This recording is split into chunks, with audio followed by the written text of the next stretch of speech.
అందరికీ నమస్కారం. మరి మా గ్రామంలో గతంలో ఆకుల లలిత మేడం గారు ఉన్నప్పుడు ఇందిరమ్మ ప్లాట్లు తయారు చేసి పేద ప్రజలకు ఇవ్వడం జరిగింది. ఈ పేద ప్రజలకు ఇచ్చే క్రమంలో కూడా కొందరు అవినీతికి పాల్పడి ఉన్నవాళ్ళు కూడా తీసుకున్నారు. మరియు ఒక్కొక్కరు ఒకటే తీసుకోవాల్సింది పోయి 2 తీసుకున్నారు. అయినా మేము చూస్తూ ఊరుకున్నాం తప్ప ఏమనలేదు. ఈ రోజున ఏంటంటే 80 గజాల నుంచి 82 గజాల వరకు ఒక్కొక్క ప్లాటు పంచడం జరిగింది మా అందరి సమక్షంలో, మేడం గారి సమక్షంలో. అటువంటిది కన్స్ట్రక్షన్స్ ఇల్లు కట్టిన తర్వాత మరియు ఈ రోడ్డు ప్రాంతాన్ని ఆనుకొని ఉన్నటువంటి ఈ తోవను ఒక్కొక్కరు షెడ్ వేయడము, ఒకరు రేకులు వేయడము, ఒకరు బాత్రూములు కట్టడము, ఒకరు పూల చెట్లు పెట్టడము, ఇంకో ఇట్లా ఈ తదితర అంశాల వారిగా ఆక్రమణకు గురైతే మరి ఈ పెద్ద లైన్ వచ్చింది. పెద్ద లైన్ ఉన్నప్పుడు పెద్ద లైన్ అంటే కరెంట్ లైన్ పోల్స్ వేయడం జరిగింది. ఈ పోల్స్ వేసే క్రమంలో మరి ఎక్కడైతే వాళ్ళ ప్లాట్ ఉందో వాళ్ళ ఇల్లును కూడా ఇప్పటికి చూడండి ఎంత ఇచ్చినామో అంత కన్స్ట్రక్షన్ అయిపోయింది. మరి అంచున పట్టుకొని ఈ పోల్స్ కరెంట్ పోల్ వాద్దామంటే ఆబ్జెక్షన్ చేసి కరెంటు వాళ్ళను బెదిరియడం జరిగింది. బెదిరిస్తే మేము వచ్చిన తర్వాత మధ్యలో ఉన్నాయి అని చెప్పేసి మాట్లాడితే మీరెవరని చెప్పేసి కానీ ఇప్పటి వరకు ఈ ఉన్నటువంటి తోవలో ప్రతి ఒక్కరు ఈ విధంగా ఆక్రమణలకు గురి చేసినప్పుడు యాక్సిడెంట్ జరిగింది. ఈ రోజు వరకు లెక్కలు కట్టుకుంటే 11 మంది ఇదే ప్రాంతం నుంచి సురైతే ఇందిరమ్మ కాలనీ చివరి వరకు కూడా 11 యాక్సిడెంట్ అయినాయి.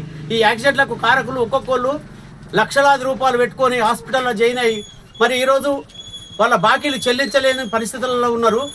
ఒక్కొక్కరైతే స్పృహ కోల్పోయి కూడా అది మాటలు కూడా సరిగ్గా మాటలు రాని విధంగా ఈరోజు తలలు వలిగినటువంటి సమస్యలు ఉన్నాయి. కాబట్టి మేమందరం గ్రామస్తులం ఏమంటే ఇది వెడల్పు చేయాలన్న కార్యక్రమాలతో కబ్జాకు గురైన ప్రాంతాన్ని ఈ రోడ్డు ప్రాంతానికి మార్చడానికి ఈ డ్రైనేజ్ కోసం డ్రైనేజ్ తీసి ఈ డ్రైనేజ్ కూడా మా తొవ్వలకు వస్తే తొక్కుకుంటూ పోవడము చిత్తడం జరిగింది. కాబట్టి ఈ ప్రాంతం నుంచి డ్రైనేజ్ తీయడానికి మేమందరం అంగీకరించి గ్రామస్తులుగా ఎవ్వరు కాకుండా మూకుమ్మడిగా గ్రామస్తులం అందరం కలిసి తీయడం జరిగితే వాళ్ళు ఆబ్జెక్షన్ చేస్తున్నారు. కాబట్టి ఇట్టి విషయాన్ని మేము కూడా రేపు కలెక్టర్ గారి దృష్టికి కావచ్చు, ప్రతి ఒక్కరి దృష్టికి తీసుకువెళ్ళి మేము కూడా మా గ్రామస్తులం కూడా మీ ద్వారా మేము తెలియజేస్తున్నాము, మేము కూడా కంప్లైంట్ చేస్తామని చెప్పేసి తెలియజేస్తున్నాము. ఏంటంటే మరి మేము కూడా గతంలో 3-4 సార్లు వీళ్ళకి చెప్పడం జరిగింది.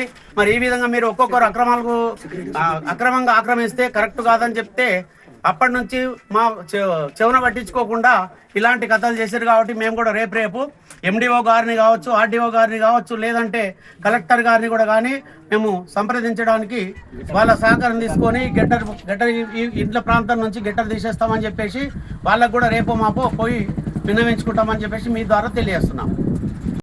మాకు గవర్నమెంట్ నుంచి ఇల్లు ఇచ్చిండ్రు, ఇక్కడ పైపిట్ల జాగిచ్చిండ్రు. అందులో మాకు ఇల్లు గిట్టమై నేను బయట రేపు వేసుకున్నా. వాళ్ళు 5 గోడలు పెట్టుకున్నారు, ఏం చేసుకున్నారు. వాళ్ళకు నాకు కయ్యం పెట్టిండ్రు. మొత్తం ఇదంతా దవేసారు కుకిలేరు తెచ్చి.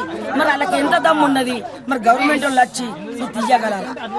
మాకు వాళ్ళు ఇచ్చినప్పుడు వాళ్ళే రావాలా, ఊరోళ్ళకి ఏం సంబంధము? మేము 1 రాత్రి 12 రాత్రి బాధలు పడి తీసుకొని వచ్చి మేము ప్లేట్లు పెట్టుకున్నాం. మరి వాళ్ళు ఒక్కరు సుఖ రాలేదు, కమిటీ లేనే లేదు, ఉన్న కానీ రాలేదు. మేము సర్పంచ్ వార్డు నంబర్లో మేమే బాధలు పడ్డాం. ఇంతకంటే మించింది ఏం లేదు. పై అధికారులు రావాలా, మాకు పరిష్కారం చేయాలి.